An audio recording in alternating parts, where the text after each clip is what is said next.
شروع اللہ کے نام سے جو بڑا مہربان نہایت رحم والا ہے۔ حامیم۔ اس کتاب کا اتارا جانا خدائے غالب و دانا کی طرف سے ہے، جو گناہ بخشنے والا اور توبہ قبول کرنے والا اور سخت عذاب دینے والا اور صاحب کرم ہے۔ اس کے سوا کوئی معبود نہیں، اسی کی طرف پھر کر جانا ہے۔ خدا کی آیتوں میں وہی لوگ جھگڑتے ہیں جو کافر ہیں، تو ان لوگوں کا شہروں میں چلنا پھرنا تمہیں دھوکے میں نہ ڈال دے۔ ان سے پہلے نوح کی قوم اور ان کے بعد اور امتوں نے بھی پیغمبروں کی تکذیب کی، اور ہر امت نے اپنے پیغمبر کے بارے میں یہی قصد کیا کہ اس کو پکڑ لیں، اور بےہودہ شبہات سے جھگڑتے رہے کہ اس سے حق کو زائل کر دیں، تو میں نے ان کو پکڑ لیا، سو دیکھ لو میرا عذاب کیسا ہوا۔ اور اسی طرح کافروں کے بارے میں بھی تمہارے پروردگار کی بات پوری ہو چکی ہے کہ وہ اہل دوزخ ہیں۔ جو لوگ عرش کو اٹھائے ہوئے اور جو اس کے گردا گرد حلقہ باندھے ہوئے ہیں، یعنی فرشتے، وہ اپنے پروردگار کی تعریف کے ساتھ تسبیح کرتے رہتے ہیں اور اس کے ساتھ ایمان رکھتے ہیں اور مومنوں کے لیے بخشش مانگتے رہتے ہیں کہ اے ہمارے پروردگار، تیری رحمت اور تیرا علم ہر چیز کو احاطہ کیے ہوئے ہے، تو جن لوگوں نے توبہ کی اور تیرے رستے پر چلے ان کو بخش دے اور دوزخ کے عذاب سے بچا لے۔ اے ہمارے پروردگار، ان کو ہمیشہ رہنے کی بہشتوں میں داخل کر جن کا تو نے ان سے وعدہ کیا ہے، اور جو ان کے باپ دادا اور ان کی بیویوں اور ان کی اولاد میں سے نیک ہوں ان کو بھی، بے شک تو غالب حکمت والا ہے۔ اور ان کو عذابوں سے بچائے رکھ، اور جس کو تو اس روز عذابوں سے بچا لے گا تو بے شک اس پر مہربانی فرمائی، اور یہی بڑی کامیابی ہے۔ جن لوگوں نے کفر کیا ان سے پکار کر کہہ دیا جائے گا کہ جب تم دنیا میں ایمان کی طرف بلائے جاتے تھے اور مانتے نہیں تھے تو خدا اس سے کہیں زیادہ بیزار ہوتا تھا جس قدر تم اپنے آپ سے بیزار ہو رہے ہو۔ وہ کہیں گے کہ اے ہمارے پروردگار، تو نے ہم کو 2 دفعہ بے جان کیا اور 2 دفعہ جان بخشی، ہم کو اپنے گناہوں کا اقرار ہے، تو کیا نکلنے کی کوئی سبیل ہے؟ یہ اس لیے کہ جب تنہا خدا کو پکارا جاتا تھا تو تم انکار کر دیتے تھے، اور اگر اس کے ساتھ شریک مقرر کیا جاتا تھا تو تسلیم کر لیتے تھے۔ تو حکم تو خدا ہی کا ہے جو سب سے اوپر اور سب سے بڑا ہے۔ وہی تو ہے جو تم کو اپنی نشانیاں دکھاتا ہے اور تم پر آسمان سے رزق اتارتا ہے، اور نصیحت تو وہی پکڑتا ہے جو اس کی طرف رجوع کرتا ہے۔ تو خدا کی عبادت کو خالص کر کر اسی کو پکارو، اگرچہ کافر برا ہی مانے۔ وہ مالک درجات عالی اور صاحب عرش ہے، اپنے بندوں میں سے جس کو چاہتا ہے اپنے حکم سے وہی بھیجتا ہے تاکہ ملاقات کے دن سے ڈرائے۔ جس روز وہ نکل پڑیں گے ان کی کوئی چیز خدا سے مخفی نہ رہے گی۔ آج کس کی بادشاہت ہے؟ خدا کی، جو اکیلا اور غالب ہے۔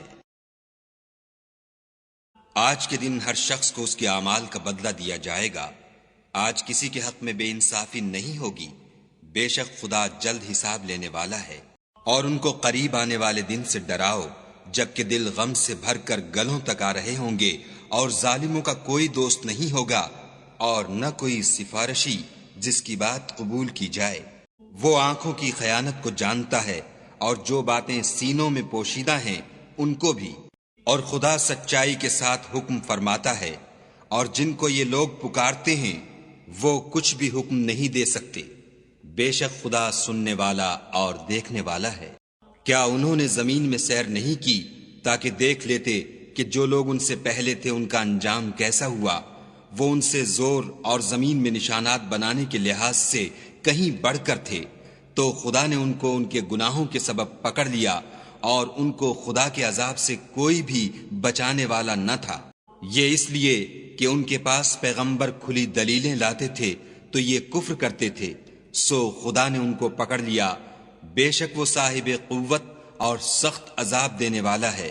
اور ہم نے موسیٰ کو اپنی نشانیاں اور دلیل روشن دے کر بھیجا، یعنی فرعون اور حامان اور قارون کی طرف، تو انہوں نے کہا کہ یہ تو جادوگر ہے، جھوٹا۔ غرض جب وہ ان کے پاس ہماری طرف سے حق لے کر پہنچے تو کہنے لگے کہ جو لوگ اس کے ساتھ خدا پر ایمان لائے ہیں ان کے بیٹوں کو قتل کر دو اور بیٹیوں کو رہنے دو، اور کافروں کی تدبیریں بے ٹھکانے ہوتی ہیں۔ اور فرعون بولا کہ مجھے چھوڑو کہ موسیٰ کو قتل کر دوں، اور وہ اپنے پروردگار کو بلا لے، مجھے ڈر ہے کہ وہ کہیں تمہارے دین کو نہ بدل دے یا ملک میں فساد نہ پیدا کر دے۔ موسیٰ نے کہا کہ میں ہر متکبر سے جو حساب کے دن یعنی قیامت پر ایمان نہیں لاتا، اپنے اور تمہارے پروردگار کی پناہ لے چکا ہوں۔ اور فرعون کے لوگوں میں سے ایک مومن شخص جو اپنے ایمان کو پوشیدہ رکھتا تھا کہنے لگا، کیا تم ایسے شخص کو قتل کرنا چاہتے ہو جو کہتا ہے کہ میرا پروردگار خدا ہے، اور وہ تمہارے پاس تمہارے پروردگار کی طرف سے نشانیاں بھی لے کر آیا ہے، اور اگر وہ جھوٹا ہوگا تو اس کے جھوٹ کا ضرر اسی کو ہوگا، اور اگر سچا ہوگا تو کوئی سا عذاب جس کا وہ تم سے وعدہ کرتا ہے تم پر واقع ہو کر رہے گا۔ بے شک خدا اس شخص کو ہدایت نہیں دیتا جو بے لحاظ جھوٹا ہے۔ اے قوم، آج تمہاری ہی بادشاہت ہے اور تم ہی ملک میں غالب ہو، لیکن اگر ہم پر خدا کا عذاب آ گیا تو اس کے دور کرنے کے لیے ہماری مدد کون کرے گا؟ فرعون نے کہا، میں تمہیں وہی بات سمجھاتا ہوں جو مجھے سوجھی ہے، اور وہی راہ بتاتا ہوں جس میں بھلائی ہے۔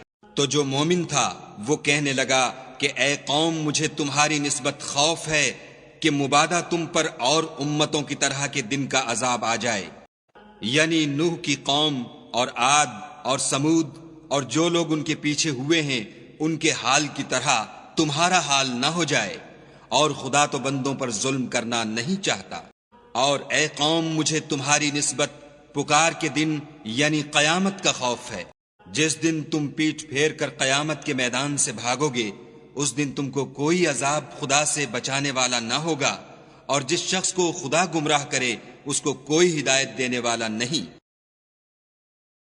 اور پہلے یوسف بھی تمہارے پاس نشانیاں لے کر آئے تھے، تو جو وہ لائے تھے اس سے تم ہمیشہ شک ہی میں رہے، یہاں تک کہ جب وہ فوت ہو گئے تو تم کہنے لگے کہ خدا اس کے بعد کبھی کوئی پیغمبر نہیں بھیجے گا۔ اسی طرح خدا اس شخص کو گمراہ کر دیتا ہے جو حد سے نکل جانے والا اور شک کرنے والا ہو۔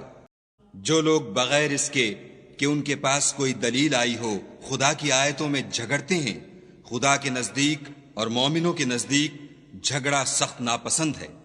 اسی طرح خدا ہر متکبر سرکش کے دل پر مہر لگا دیتا ہے۔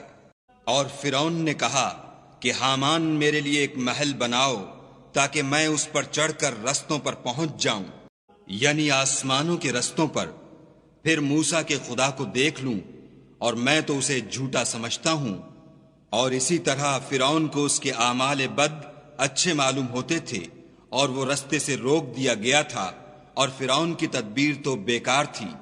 اور وہ شخص جو مومن تھا اس نے کہا کہ بھائیو میرے پیچھے چلو، میں تمہیں بھلائی کا رستہ دکھاؤں گا۔ بھائیو، یہ دنیا کی زندگی چند روز فائدہ اٹھانے کی چیز ہے، اور جو آخرت ہے وہی ہمیشہ رہنے کا گھر ہے۔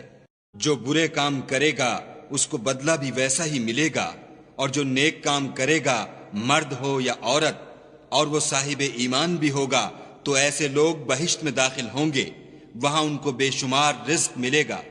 اور اے قوم، میرا کیا حال ہے کہ میں تو تم کو نجات کی طرف بلاتا ہوں اور تم مجھے دوزخ کی آگ کی طرف بلاتے ہو۔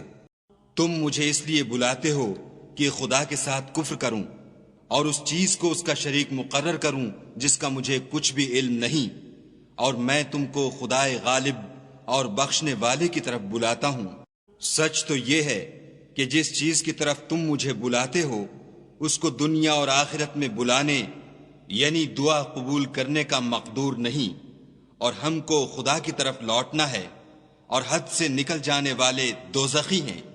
جو بات میں تم سے کہتا ہوں تم اسے آگے چل کر یاد کرو گے، اور میں اپنا کام خدا کے سپرد کرتا ہوں، بے شک خدا بندوں کو دیکھنے والا ہے۔ غرض خدا نے موسیٰ کو ان لوگوں کی تدبیروں کی برائیوں سے محفوظ رکھا، اور فرعون والوں کو برے عذاب نے آ گھیرا، یعنی آتش جہنم کہ صبح و شام اس کے سامنے پیش کیے جاتے ہیں۔ اور جس روز قیامت برپا ہوگی حکم ہوگا کہ فرعون والوں کو سخت عذاب میں داخل کرو۔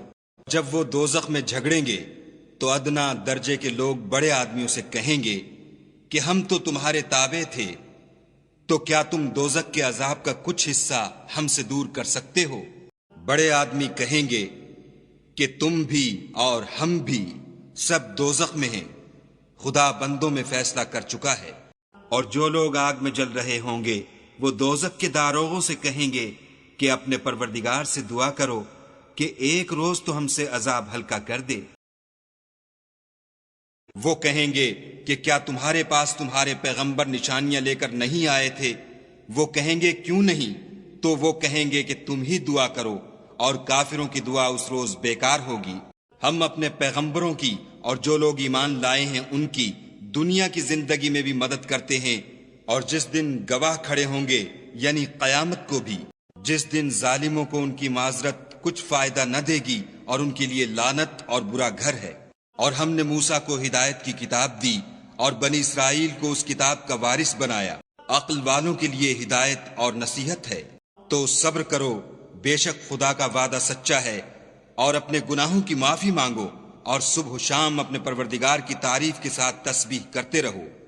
جو لوگ بغیر کسی دلیل کے جو ان کے پاس آئی ہو خدا کی آیتوں میں جھگڑتے ہیں، ان کے دلوں میں اور کچھ نہیں، ارادہ عظمت ہے، اور وہ اس کو پہنچنے والے نہیں۔ تو خدا کی پناہ مانگو، بے شک وہ سننے والا اور دیکھنے والا ہے۔ آسمانوں اور زمین کا پیدا کرنا لوگوں کے پیدا کرنے کی نسبت بڑا کام ہے، لیکن اکثر لوگ نہیں جانتے۔ اور اندھا اور آنکھ والا برابر نہیں، اور نہ ایمان لانے والے نیکوکار اور نہ بدکار برابر ہیں۔ حقیقت یہ ہے کہ تم بہت کم غور کرتے ہو۔ قیامت تو آنے والی ہے، اس میں کچھ شک نہیں، لیکن اکثر لوگ ایمان نہیں رکھتے۔ اور تمہارے پروردگار نے کہا ہے کہ تم مجھ سے دعا کرو، میں تمہاری دعا قبول کروں گا۔ جو لوگ میری عبادت سے از راہ تکبر کنیاتے ہیں ان قریب جہنم میں ذلیل ہو کر داخل ہوں گے۔ خدا ہی تو ہے جس نے تمہارے لیے رات بنائی کہ اس میں آرام کرو، اور دن کو روشن بنایا کہ اس میں کام کرو۔ بے شک خدا لوگوں پر فضل کرنے والا ہے، لیکن اکثر لوگ شکر نہیں کرتے۔ یہی خدا تمہارا پروردگار ہے جو ہر چیز کا پیدا کرنے والا ہے، اس کے سوا کوئی معبود نہیں، پھر تم کہاں بھٹک رہے ہو؟ اسی طرح وہ لوگ بھٹک رہے تھے جو خدا کی آیتوں سے انکار کرتے تھے۔ خدا ہی تو ہے جس نے زمین کو تمہارے لیے ٹھہرنے کی جگہ اور آسمان کو چھت بنایا، اور تمہاری صورتیں بنائیں، اور صورتیں بھی اچھی بنائیں، اور تمہیں پاکیزہ چیزیں کھانے کو دیں۔ یہی خدا تمہارا پروردگار ہے۔ پس خدائے پروردگار عالم بہت ہی بابرکت ہے۔ وہ زندہ ہے جسے موت نہیں، اس کے سوا کوئی عبادت کے لائق نہیں، تو اس کی عبادت کو خالص کر کر اسی کو پکارو۔ ہر طرح کی تعریف خدا ہی کو سزاوار ہے جو تمام جہان کا پروردگار ہے۔ اے محمد صلی اللہ علیہ وآلہ وسلم، ان سے کہہ دو کہ مجھے اس بات کی ممانعت کی گئی ہے کہ جن کو تم خدا کے سوا پکارتے ہو ان کی پرستش کروں، اور میں ان کی کیوں کر پرستش کروں جبکہ میرے پاس میرے پروردگار کی طرف سے کھلی دلیلیں آ چکی ہیں، اور مجھ کو حکم یہ ہوا ہے کہ پروردگار عالم ہی کا تابع فرمان ہوں۔ وہی تو ہے جس نے تم کو پہلے مٹی سے پیدا کیا، پھر نطفہ بنا کر، پھر لوتھڑا بنا کر، پھر تم کو نکالتا ہے کہ تم بچے ہوتے ہو، پھر تم اپنی جوانی کو پہنچتے ہو، پھر بوڑھے ہو جاتے ہو، اور کوئی تم میں سے پہلے ہی مر جاتا ہے، اور تم موت کے وقت مقرر تک پہنچ جاتے ہو، اور تاکہ تم سمجھو۔ وہی تو ہے جو جلاتا اور مارتا ہے، پھر جب وہ کوئی کام کرنا اور کسی کو پیدا کرنا چاہتا ہے تو اس سے کہہ دیتا ہے کہ ہو جا، تو وہ ہو جاتا ہے۔ کیا تم نے ان لوگوں کو نہیں دیکھا جو خدا کی آیتوں میں جھگڑتے ہیں؟ یہ کہاں بھٹک رہے ہیں؟ جن لوگوں نے کتاب خدا کو اور جو کچھ ہم نے اپنے پیغمبروں کو دے کر بھیجا اس کو جھٹلایا، وہ ان قریب معلوم کر لیں گے، جبکہ ان کی گردنوں میں طوق اور زنجیریں ہوں گی اور گھسیٹے جائیں گے، یعنی کھولتے ہوئے پانی میں، پھر آگ میں جھونک دیے جائیں گے۔ پھر ان سے کہا جائے گا کہ وہ کہاں ہیں جن کو تم خدا کے شریک بناتے تھے، یعنی غیر خدا؟ کہیں گے وہ تو ہم سے جاتے رہے، بلکہ ہم تو پہلے کسی چیز کو پکارتے ہی نہیں تھے۔ اسی طرح خدا کافروں کو گمراہ کرتا ہے۔ یہ اس کا بدلہ ہے کہ تم زمین میں حق کے بغیر یعنی اس کے خلاف خوش ہوا کرتے تھے، اور اس کی سزا ہے کہ اترایا کرتے تھے۔ اب جہنم کے دروازوں میں داخل ہو جاؤ، ہمیشہ اسی میں رہو گے، متکبروں کا کیا برا ٹھکانہ ہے۔ تو اے پیغمبر صلی اللہ علیہ وآلہ وسلم، صبر کرو، خدا کا وعدہ سچا ہے۔ اگر ہم تم کو کچھ اس میں سے دکھا دیں جس کا ہم تم سے وعدہ کرتے ہیں، یعنی کافروں پر عذاب نازل کریں یا تمہاری مدت حیات پوری کر دیں، تو ان کو ہماری ہی طرف لوٹ کر آنا ہے۔ اور ہم نے تم سے پہلے بہت سے پیغمبر بھیجے، ان میں کچھ تو ایسے ہیں جن کے حالات تم سے بیان کر دیے ہیں، اور کچھ ایسے ہیں جن کے حالات بیان نہیں کیے، اور کسی پیغمبر کا مقدور نہ تھا کہ خدا کے حکم کے بغیر کوئی نشانی لائے۔ پھر جب خدا کا حکم آ پہنچا تو انصاف کے ساتھ فیصلہ کر دیا گیا، اور اہل باطل نقصان میں پڑ گئے۔ خدا ہی تو ہے جس نے تمہارے لیے 4 پائے بنائے تاکہ ان میں سے بعض پر سوار ہو اور بعض کو تم کھاتے ہو، اور تمہارے لیے ان میں اور بھی فائدے ہیں، اور اس لیے بھی کہ کہیں جانے کی تمہارے دلوں میں جو حاجت ہو ان پر چڑھ کر وہاں پہنچ جاؤ، اور ان پر اور کشتیوں پر تم سوار ہوتے ہو، اور وہ تمہیں اپنی نشانیاں دکھاتا ہے، تو تم خدا کی کن کن نشانیوں کو نہ مانو گے؟ کیا ان لوگوں نے زمین میں سیر نہیں کی تاکہ دیکھتے کہ جو لوگ ان سے پہلے تھے ان کا انجام کیسا ہوا، حالانکہ وہ ان سے کہیں زیادہ اور طاقتور اور زمین میں نشانات بنانے کے اعتبار سے بہت بڑھ کر تھے، تو جو کچھ وہ کرتے تھے وہ ان کے کچھ کام نہ آیا۔ اور جب ان کے پیغمبر ان کے پاس کھلی نشانیاں لے کر آئے تو جو علم اپنے خیال میں ان کے پاس تھا اس پر اترانے لگے، اور جس چیز سے تمسخر کیا کرتے تھے اس نے ان کو آ گھیرا۔ پھر جب انہوں نے ہمارا عذاب دیکھ لیا تو کہنے لگے کہ ہم خدائے واحد پر ایمان لائے، اور جس چیز کو اس کے ساتھ شریک بناتے تھے اس سے نامعتقد ہوئے۔ لیکن جب وہ ہمارا عذاب دیکھ چکے اس وقت ان کے ایمان نے ان کو کچھ بھی فائدہ نہ دیا۔ یہ خدا کی عادت ہے جو اس کے بندوں کے بارے میں چلی آتی ہے، اور وہاں کافر گھاٹے میں پڑ کر رہ